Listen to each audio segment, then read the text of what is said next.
Hi, Meghana here for Flrysh. Happy Earth Day. I'm outside in my front yard, just right close to the house, so I'm more than 6 feet away from the sidewalk, and it's pretty quiet out right now.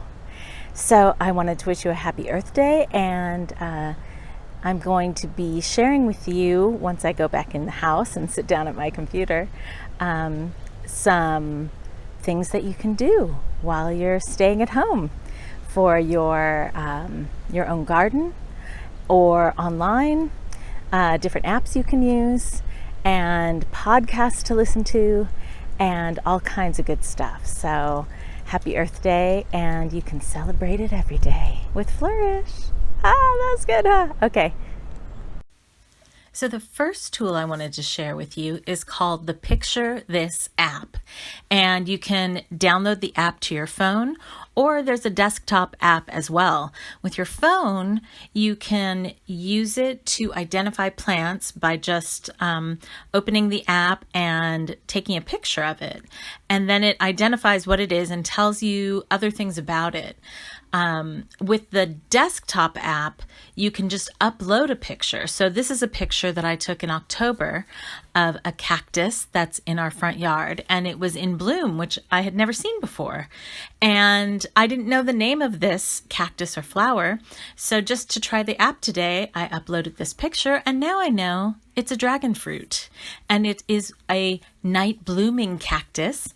And in this app, it also tells you the symbolism. So the symbolism is endless future. Isn't that cool?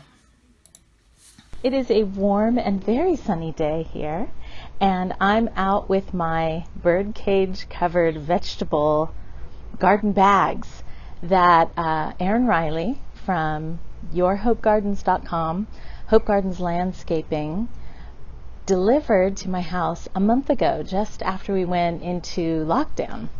And they were much smaller then. You could see the marigolds blooming and the tomatoes coming out near the top of my head there.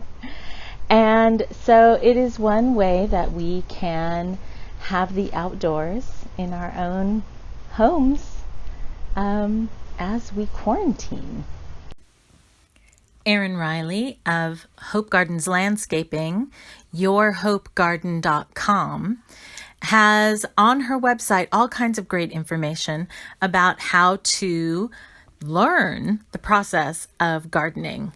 And so I looked up leaf mold because she told me that's something that's easy to start with. And I found this great article. So pollinator gardening and bees, look it up.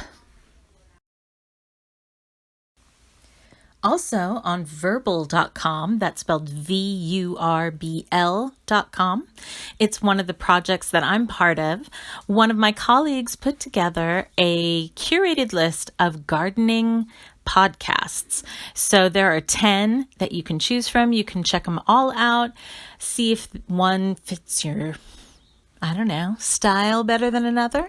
And you can listen while you're preparing your garden and be learning at the same time. Podcasts, magic. So while you're working in your garden, this may feel like it's shifting gears here a little bit, but it's all connected. So you want to wear cotton. Not only does it breathe well, but it's better for the environment if you wear cotton. And in these days of the coronavirus, you want to use a tight weave cotton when you home make your masks, or if you use a homemade mask, because the virus can live on spandex and polyester surfaces longer than it can on cotton. So when I was researching to do a live show last month on the LA River cleanup, I learned that one of the biggest problems in water pollution is the microplastic fibers from our clothing. When we wear spandex or nylon or one of those plastic-based fabrics and we wash them, small, tiny, wee little pieces are loosed into our water supply, and it's a big problem. Studies have shown that we all have microfibers within us, and animals do, and it's in the ocean. It's a big problem. So what do? We buy a Guppy Friend. It's a washing bag that helps filter catch the little plastic microfibers before they go into the drain and out to the ocean. So you can see here, it's easy. You put it in, it's a tight seal, and it grabs a lint before it goes out. You may wonder about guppies and why you would want to befriend them. Well, a guppy, if you didn't know, is a small, live-bearing freshwater fish, and there's some right there. As I explained to Reverend Mike on an episode or two of Thoughts on Talks, the guppy is used to control mosquito larvae. So in Sri Lanka, where my dad is from, they used to be put in drains and ponds to keep mosquitoes at bay. And they can be quite pretty, as you see in these videos of my dad's show guppies, which he has been breeding and using them in competitions. He competes with these all over the world my whole life. These are some yellow guppies, which my dad is actually known for, and some orange. And then you see here a tank that has a lively population of mostly reds, but there are some that have maybe blue snakeskin or other designs, and he breeds them for the size of their tails and top fins. And then in this one, you can see quite lovely colors. According to Wikipedia, guppies are sometimes called rainbow fish, and you can see why here. And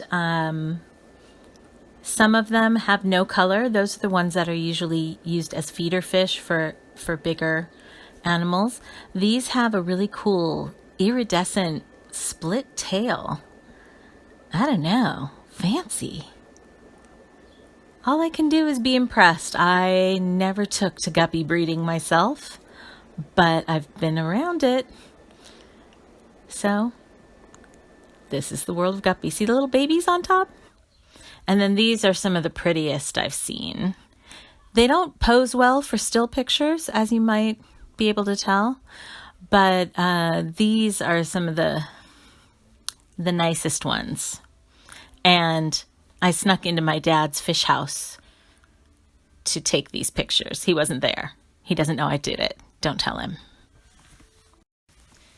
So this year, Earth Day and Ramadan are right next to each other. And a friend of mine named Meghana in Malaysia shared this with me on her Facebook page. It's in Arabic and English, antiviral plantcestors.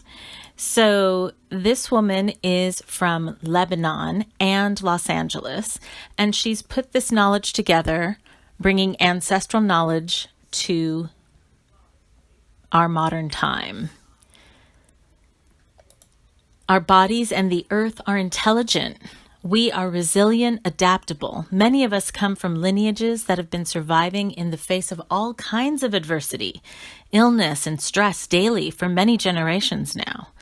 Our beings are literally designed to do this. We have many tools that can continue to help strengthen us and care for the more vulnerable folks in our communities.